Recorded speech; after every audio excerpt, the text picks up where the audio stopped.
We've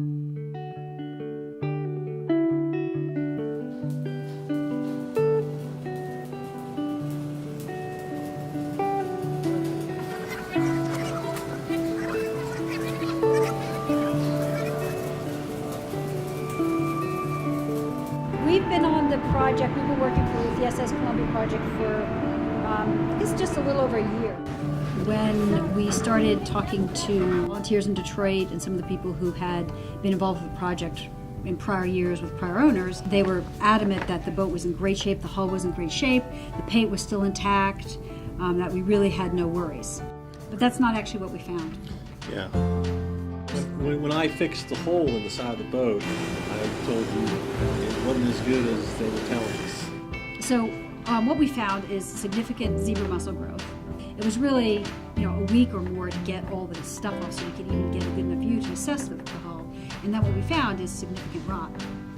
There was actually quite a bit of holing due to electrolysis. In some places there was basically failure of an entire shell plate. And also in places where the water was held against the hull from the inside, there was a pattern of small pinholes that basically just condemned the whole plate. I was actually also really surprised that the paint wasn't at all intact. We have to sandblast basically all the old paint off. None of it adhered.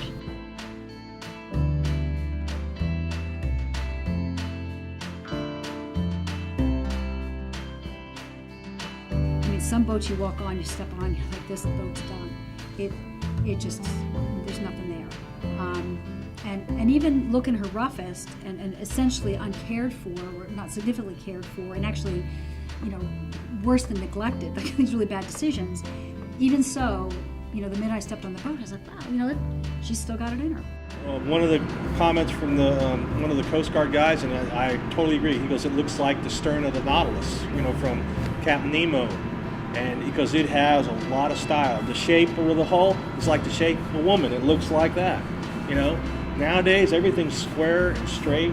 I mean, look at the beams right above us. The arched are beautiful, A lot of care, a lot of extra work went into this. And it's just absolutely gorgeous. This thing came about in the Industrial Revolution.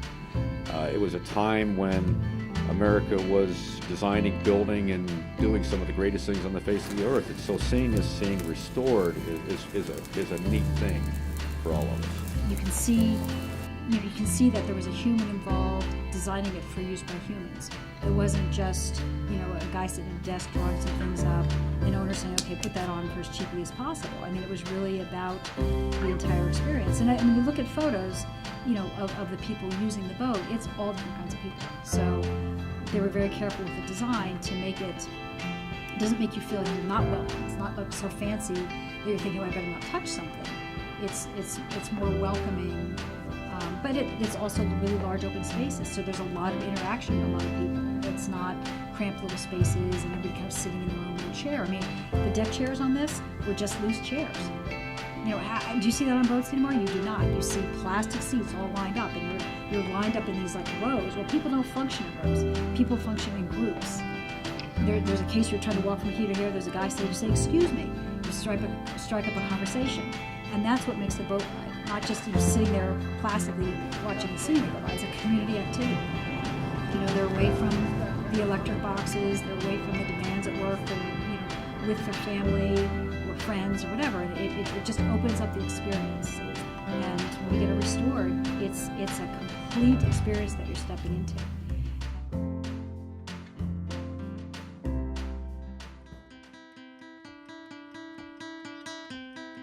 What we did is we took what's called this shell expansion diagram, which shows when the boat was originally built. It shows where every plate is. It names every plate. It gives you the original construction thickness of each plate.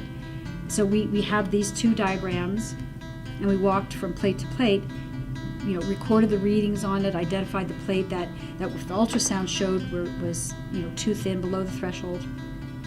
And then we also looked for failing rivets. We had a riveter come, a boilermaker come and say, that one doesn't look good, this seam doesn't look good.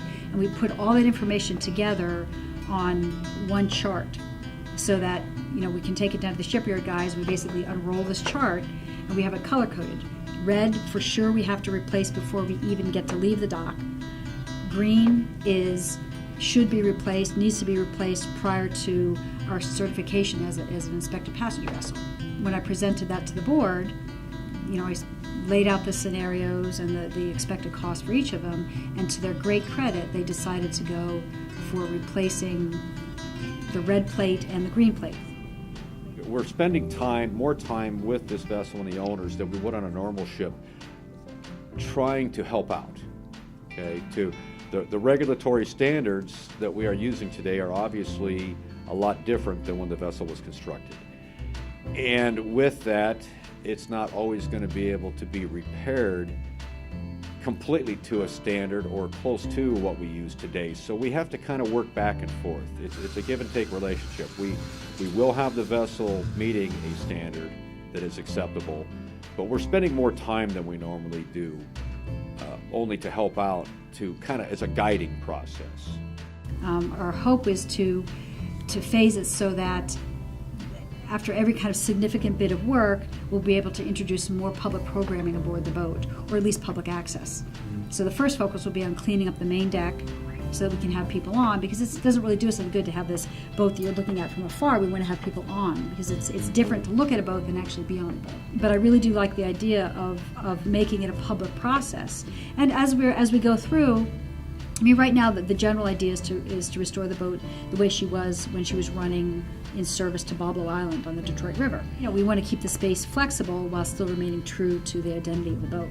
Richard Anderson, who's kind of the driver of this whole project, he was the one who originally conceived of purchasing the boat and following this vision through to having a running steamboat on the Hudson River. He did an incredible job building the vision. He really got the word out and made people understand just how special this experience could be. The work that's being done in the shipyard is largely being funded by a New York State Parks grant. That's who's funding this phase of work. And then we'll need to continue fundraising for subsequent phases. The restoration plan has some 550 tasks that have been identified and put into a timeline, and I've purposely phased it in kind of what I call fundable chunks, so that never in this process are we going to start a phase that we can't finish. There may be periods where there's not a lot of visible activity on the boat, and our plan is to use the boat kind of between those periods to whatever use we can put her.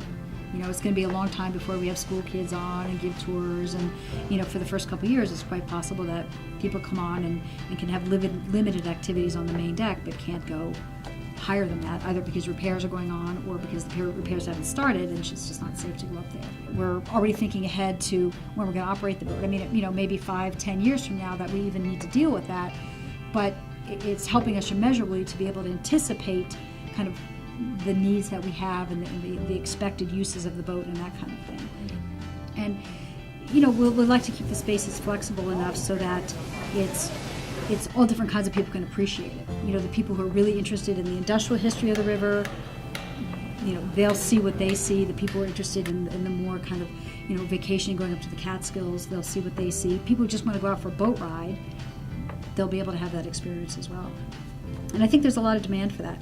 Right now, there's no boats doing this kind of trade. There's leaf peeper boats that go up. They're modern boats, and they get from one place to another, but the whole experience that you're going to have aboard the Columbia, you're not getting anywhere else, in the Northeast anyway.